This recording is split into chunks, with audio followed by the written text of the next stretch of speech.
to our friends and family, welcome back to Mount of the Christ. இன்னைக்கு Sunday, so நம்ம story தான் பார்க்க போகிறோம். லாஸ்ட் வீக்கும் நான் ஸ்டோரி போட்டிருக்கேன். பார்க்கல அப்படின்னா மேலே ஐ கார்டில் கொடுக்குறேன், வீடியோ பார்த்துருங்க. இன்னைக்கான ஸ்டோரி ஸ்டார்ட் பண்ணலாமா?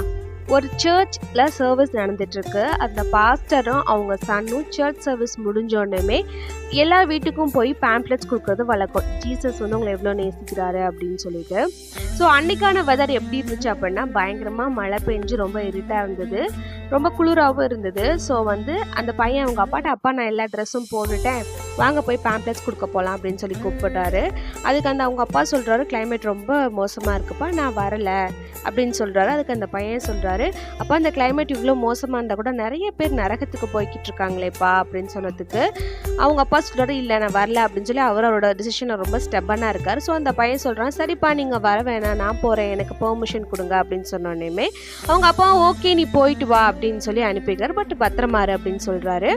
அந்த பையனும் ஒவ்வொரு வீடாக போய் பேம்ப்ளெட்ஸ் கொடுக்குறாரு. அவர் பார்க்குற தெருவில் பார்க்குற எல்லாத்துக்குமே கொடுக்குறாரு.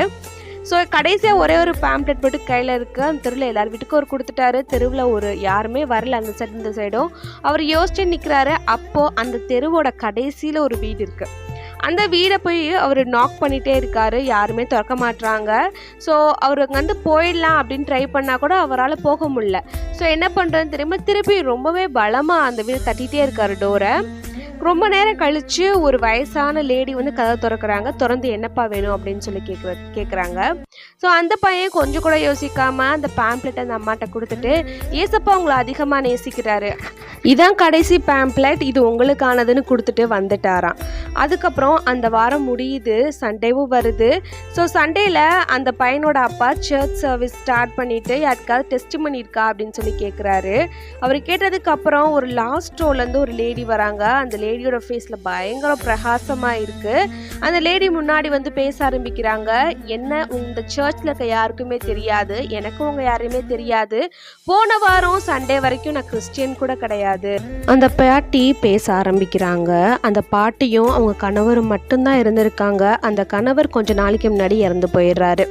லாஸ்ட் வீக் சண்டே அந்த பாட்டி ரொம்ப டிப்ரெஷன் ஆகுறாங்க. தன்னோட உயிரை மாய்த்துக்கலான்னு ஒரு தூக்கு கை ரெடி பண்ணி தன்னோட கழுத்தில் மாற்ற நேரத்தில் அவங்களோட கதவுல யாரோ தட்டுற மாதிரி சவுண்ட் கேட்டிருக்கு. சரி கொஞ்ச நேரம் தட்டிட்டு அவங்களே போயிடுவாங்கன்னு சொல்லி அந்த பாட்டி வெயிட் பண்ணியிருக்காங்க. ஆனால் அந்த தட்டுற சத்தம் நிற்கவே இல்லை, இன்னும் பலமாக கேட்டுகிட்டே இருக்கு. சரி யாருன்னு பார்த்துட்டு வந்துடலான்னு அந்த பாட்டியும் வந்து பார்க்குறாங்க. அப்போ ஒரு சின்ன பையன் கையில் பேம்ப்ளெட்டோடு நின்றுட்டு இருந்தான். அந்த பேம்ப்ளெட்டை என்கிட்ட கொடுத்துட்டு, ஏசப்பா உங்களை அதிகமாக நேசிக்கிறாருன்னு சொல்லிட்டு போயிட்டான். அந்த பையன் போனதுக்கப்புறம் அந்த பேம்ப்ளெட்டை நான் வாசித்தேன், அதனால நான் தொடப்பட்டேன். அந்த பையன் என்னை முடிவில்லா நரகத்துலேருந்து காப்பாற்றிட்டான். அந்த பேம்ப்ளெட்டில் எனக்கு இந்த சர்ச்சோட அட்ரஸ் இருந்துச்சு, ஏசப்பா என் வாழ்க்கையை எந்த அளவு அழகாக்கிட்டாருன்னு நான் சொல்கிறதுக்காக தான் வந்தேன் அப்படின்னு சொல்லி முடிச்சாங்களாம். இந்த சாட்சி முடிஞ்சதுமே அந்த பையனோட அப்பா அந்த பையனை ரொம்ப அன்பாக கட்டி தழுவி பயங்கரமாக அழுதாராமா. இதே மாதிரி தான் பிதா கூட தன்னோட ஒரே குமாரனை நம்மளை மீட்கிறதுக்காக இந்த இருட்டான உலகத்துக்கு அனுப்பி வச்சாரு. ஸோ உங்களுக்கு சான்ஸ் கொடுக்குறப்பெல்லாம் கர்த்தரோட அன்பை மற்றவங்களுக்கு சொல்லுங்கள். அவங்கள பற்றி என்ன கமெண்ட் சொன்னாலும் அது உங்களுக்கு அதை ஒரு பெரிய விஷயமா நீங்கள் எடுத்துக்காதீங்க. இந்த ஸ்டோரியை கேட்டோன்னையும் இதை கண்டிப்பாக என்னோடய ஃப்ரெண்டுக்கு நான் ஷேர் பண்ணணும்னு உங்கள் மைண்டில் யார் வராங்களோ கண்டிப்பாக அவங்களுக்கு இதை ஷேர் பண்ணுங்கள். அவங்க லைஃப்பில் இது யூஸ்ஃபுல்லாக இருக்கும். தேங்க்ஸ் ஃபார் வாட்சிங். God bless you.